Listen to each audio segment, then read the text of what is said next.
Picture tension like a bowstring. Too loose, nothing flies. Too tight, it snaps and smacks you in the face. The art isn't in avoiding tension. It's in holding it, steady and deliberate, until you choose to release. That's life, business, love, art, science. How even your neurons work like that. They hold a charge until the exact moment they fire. The wave theory of consciousness says stability is coherence.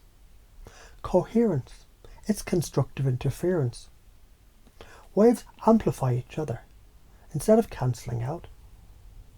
Every time you feed your attention into a thought, you're choosing whether to phase lock into harmony or into static.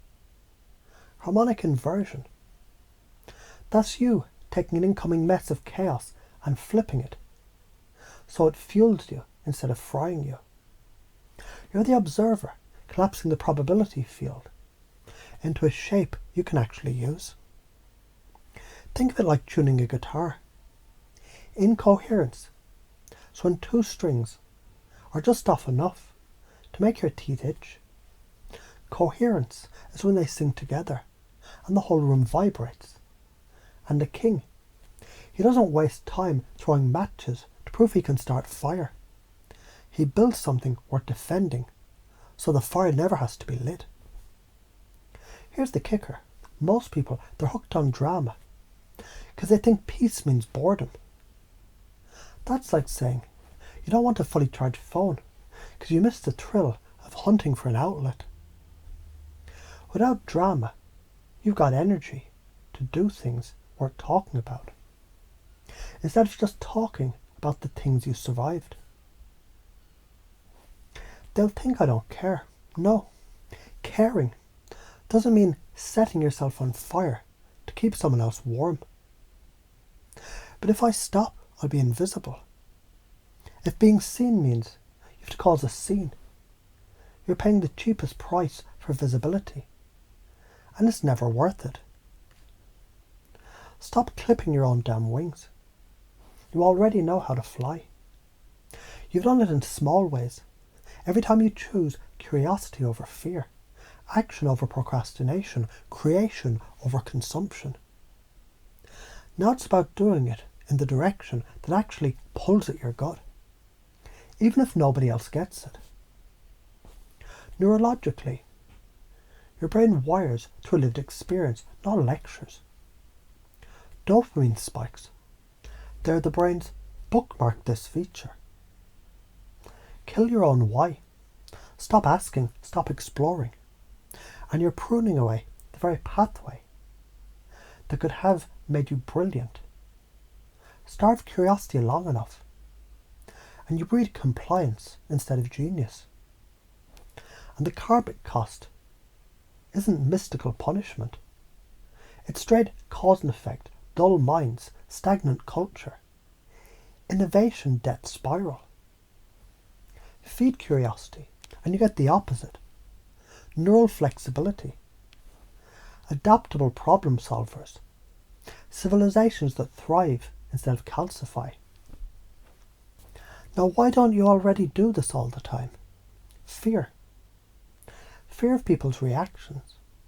Fear they'll misinterpret it. Fear of rocking the boat when you've finally learned to balance on it. But here's the thing. Confusion isn't the enemy.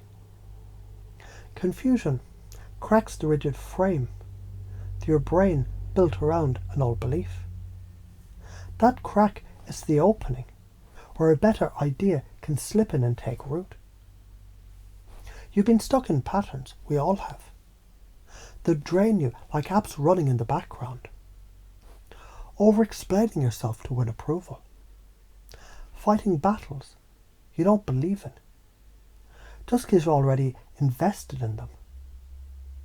Holding tension for other people who drop their own bowstrings. Getting visible for the wrong damn reasons. Interrupt them. Link their identity to the outcome do you want them to believe? If someone prides themselves on being loyal. Frame change as the highest form of loyalty. Loyalty to truth, growth, and future self. If someone identifies as strong, show them how clinging to the old patterns is actually weakness disguised as tradition. That's pacing and leading. Meeting them at their yes and walking them into a bigger one. All of this has an electric root. Consciousness isn't smoke and mirrors. It's an electric harmonic field. Every thought is a wave that can combine with others, constructive, or cancel them, destructive. The observer effect isn't just quantum physics. It's your daily life.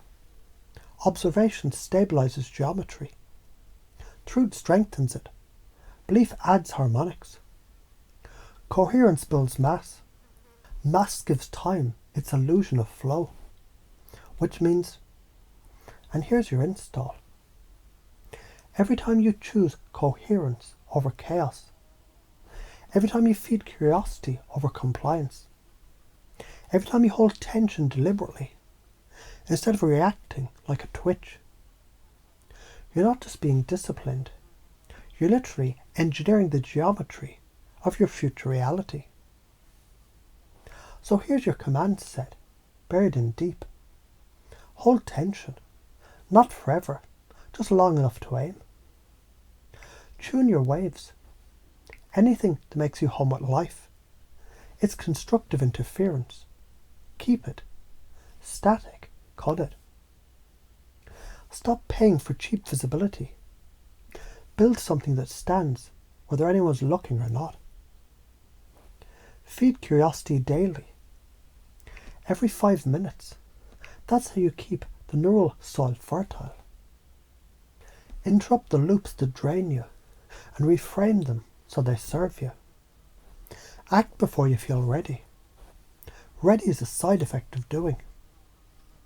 Follow this and the positive consequences. They're obvious. More energy, sharper thinking, better opportunities, richer relationships. An actual sense of forward motion. Ignore it and you spiral into mental entropy. Stale ideas, emotional fatigue, slow decay disguised as stability. In short, carry the light. You're already holding the bowstring. Just make damn sure when you release. Set a target that matters.